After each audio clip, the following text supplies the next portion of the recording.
Hello ISU parents. My name is Dave Gates. I'm the MYP coordinator. And I'm John Armitage, and I am the Diploma Program Coordinator here at ISU. Excellent. So today we're excited to tell you about assessment in the IB, how that works in the MYP and in the DP. So hopefully this is one of many videos to come to help support parents in their understanding of the IB programs available at ISU. If you click on or if you scan the QR code on the slides, you'll be able to have a copy of the slides yourselves. So you can check that out at your own pace. So we thought we would start today by speaking about the learning goal. Now, we have learning goals for every lesson that we do and every time we talk to students or to teachers. So we thought we would do one with you as parents as well. And the learning goal today is that the parents, or you, will have a better understanding of how the IB, in other words, MYP, and the diploma program, how assessment works in those programs. So our agenda with this presentation is we're going to explore the differences between traditional assessment or grading, probably something similar to what you went through when you were a student, and then we'll dig into the specifics of MYP assessment, and we'll wrap it up with DP assessment. One of the biggest challenges with parents who are new to IB, new to MYP or DP, is just wrapping their heads around how assessment is so different in the IB. Because it's very different than how you were assessed as a student, as a child. Were you given a grade out of, on the 4-point scale? Were you given a grade out of 10, maybe 7 out of 10, or a percentile, maybe out of 20, maybe a letter grade, A, B, C, D. Or B plus? B plus, yeah. Satisfactory, unsatisfactory, maybe a scale, a number. And then those grades were probably averaged together at the end.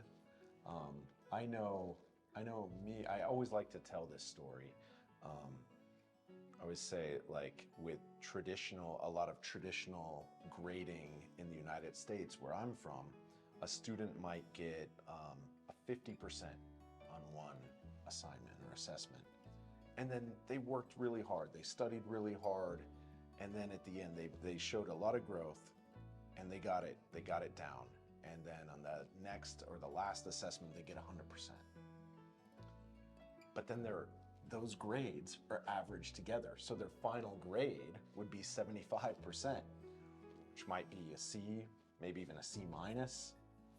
Even though they did all the learning, they went through the steps and they mastered it, they're given a C. That's not how assessment works in IB. That's right. Do you have any experiences like that, John? Yeah, I've had quite a few experiences, and I think that there's just a general feeling that that's not fair to the learning process, to grow over the course of a period of time, to start here and to grow and end up over here. I think it's really important that we acknowledge that growth. And I think that's a beautiful thing about the IB assessment that we're going to be looking at. Yeah, so let's start off with the middle years program assessment. So like John and I were saying, really one of my favorite things about MYP assessment is that it doesn't punish students for learning. So a student might struggle at the beginning of a unit, beginning of the year. It's a new concept, new ideas, new skills they're learning, and then maybe they get 2 or 3, and then they work really hard. They get their teacher's feedback. They get peer assessment. They do self-reflections, and they learn. And then their skills get stronger and stronger, and maybe their final assessment becomes a 5 or 6. That's where their learning is at. So MYP assessment tells us where students are in their learning journey. So I have a couple videos I'd like to show you. They're from Diane Smith. So check out this video. She does it really concisely. She has 3-minute video that'll explain MYP assessment really succinctly. So check this out.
Okay, I hope that video made sense for you. I know it helped me out when I began kind of wrapping my head around It's a great MYP video. assessment. Yeah, I really love that. She has another one about the difference between assessment grades or criterion grades within a class and then the final grade for each subject area. And so the main point of this video is how we use the best fit approach to assessment in MYP rather than averaging. Okay, so check out this video. I think you'll find it really informative.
Okay, I hope you found that video helpful. So let me clarify. There are 8 subject areas in the MYP. Each subject area has 4 different criteria. Okay, and so teachers assess students at least twice a year in each criterion. And most of criterion A is about knowing and understanding. It's about sharing knowledge. Most of criterion B is about inquiry, investigation, and criterion C is about communicating or producing, and criterion D is often about evaluating or reflecting, thinking about how we've grown, thinking critically about what we've learned. Okay, and so those are some commonalities across all 8 subject groups. There's also the interdisciplinary units, which take place at least once per year, between multiple subject areas, so students can apply what they're learning in one subject and another, and they can come together. Also, at the end of the 5th year in the MYP or grade 10, students complete the personal project, and they are assessed in 3 different criteria for the personal project. So planning, applying skills, and reflecting.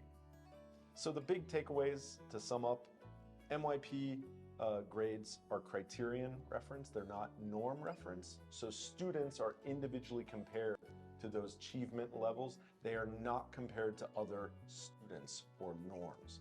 So that's a big difference between MYP and a lot of grading systems. So there's no average or bell curve. You don't bump up the grade or lower the grade based on the other students. It's based on the individual students and their achievement compared to the criteria. It is ongoing. We do assessment for learning. So we do assessment before, during, and after. We have formative assessments, summative assessments, pre-assessments, post-assessments. And then teachers award a level for each criterion, 1 through 8. And then at the end of the semester, teachers award a 1 through 7 grade at the end of the year based on the best fit approach. Takeaway, and I put an article about this in the Midday. I hope you had a chance to read it. Essential understanding about the MYP grades. This is a key takeaway for me. I know, John, you always like to say grades are about communication. Assessment is about communication. I'll say that in a minute, yeah. And so grades do not reflect who students are as learners, but where they are in their learning journey, and where is always temporary. And that's Thomas R. Guski, Professor of Educational Psychology at the University of Kentucky. So that's it for MYP assessment. If you have any questions, please feel free to email me, talk to me. I'd be happy to sit down with you and talk to you about it. And I'll just talk a little bit about the diploma program assessment as well. The diploma program assessment is quite complex. There are what we call grade boundaries. There's internal assessments, external assessments, and there are algorithms. And today I'm going to spend my time not necessarily on those details, but I'm going to spend my time a bit more on the philosophy of assessment within the diploma program. And if you want to talk about those details or any other information with regards to specifics, I'm always available to have an appointment with you and talk to you about those things. We do spend a lot of time with the students and the teachers to understand those elements very carefully, and we want to share that with you as well. Philosophically, for us, assessment is communication. We go through periods where the students are learning something about any subject or discipline, and an assessment is just a checkpoint for us so that they can communicate with us and themselves and you as parents what they understand. And so it's important that we go through that process as we go through the program, at the beginning, in the middle, and at different points, and of course at the end, so that they communicate to us what they've learned. And that's going to be an ongoing process actually through their entire lives. You know, even when they leave our school, they go to university. Obviously it's going to happen at university. It's going to happen in their adult lives too. They're going to be communicating what they know and what they understand. And so it's a vital process and a life skill. So some of the concepts that we go for are, first of all, thinking skills, critical thinking and creative thinking skills. It's very important that our students are developing those skills because the assessments are very much dependent upon those skills to be successful. So we do spend a lot of time on thinking skills. We create meaningful tasks that show the authentic understanding of the subject. So we stay away from memorizing and just sort of regurgitating lists and things like that. And that's same in the MYP as well. Absolutely, absolutely. And students are synthesizing, they're applying, they're creating their own understanding, their own ideas, and on the assessments they're sharing those with us. And it's incredibly powerful and humbling to be part of that process, to see what students are able to do with the information that we learn together. And each assessment that we do typically follows a similar structure, believe it or not. Similar to MYP when you're talking about the different criteria. So, each assessment really starts with the student's ability to make a claim or to identify a truth that they observe. And once they've identified that claim or that truth, they then provide evidence to back up that claim. And this is true in science, it's true in math, it's true in English. You're making a claim and you're looking for the evidence to tell us why that claim is true. And once they've done that adequately, then they're going to be looking at why. Why does this evidence show that this claim is true? And they're going to be analyzing that evidence and evaluating it, and then in the context of the question. So then they're building that knowledge and they're sharing that cycle with us, and they're cycling that back into their overall understanding of that particular question. So we have internal assessments. I've said that before. Internal assessments. What does that mean? Well, it means that we grade it in the school. It's something that we do with the students in the school, and we as teachers grade those assessments. Now, those assessments are then brought to the IB, and they look at our grades and they look at samples of our grades, and then they decide whether those are correct or not, and then they tell us. But that's the part that we have a chance to really work with those students on. And they're usually investigations where they're synthesizing information and they're researching and they're finding things out, or they're doing a presentation or an exhibition, depending on what the particular assessment is. And they always have to use those research skills and those critical thinking thought processes. That's powerful. So in that sense, assessment isn't just for students, it's for teachers to moderate their work and, Absolutely. and inform their teaching practices. Absolutely. It's one of those ways that we use data to look at our practices, see how we've done basically with those things, and then it enables us to get better at what we do. All grades in the DP are from 1 to 7. You might have your child come home and say, "Oh, I got a 5 today," and maybe you don't know what that means, but that's a pretty good grade. That's something that's pretty solid. Or they might come home and they say, "I got a 7 today." Oh, that's amazing. So they'll be really proud of that. We also have what we call external assessment, and yes, you guessed it, that's something that's coming from outside the school. So that includes things like essays that we write that the students write, and then we give to the IB straight away. It also includes the exams that they take at the end of the program. Those are completed in the school, and then we send them to the IB and they grade them for us. So our approach is to coach. We really want to coach students where they're at. We want to help them build knowledge and understanding, and we want them to improve their performance throughout the program. And that's something that we talked about earlier. We want them to grow. We want them to be proud of the growth that they've made. We want them to achieve as much as they possibly can within their potential. And we want them to go off and be successful in after life here and continue to do that for the rest of their lives. Those assessments are really recognized by universities throughout the world. Oftentimes, universities will give credit to students for some of the grades that they get and the assessments that they do. And they're very important for like applications. A lot of the stuff that we do, a lot of the experiences that the students have, it's very important that they document those things and use them as they're doing their essays for university acceptance. I really hope that you'll get in touch with us and ask some further questions about it so we can continue the dialogue. Yeah. As John and I have said, we'd be more than happy to sit down and talk with parents individually. If you have any further questions, we'd be happy. We'd love to have a dialogue with you. Thank you very much. Thank you so much.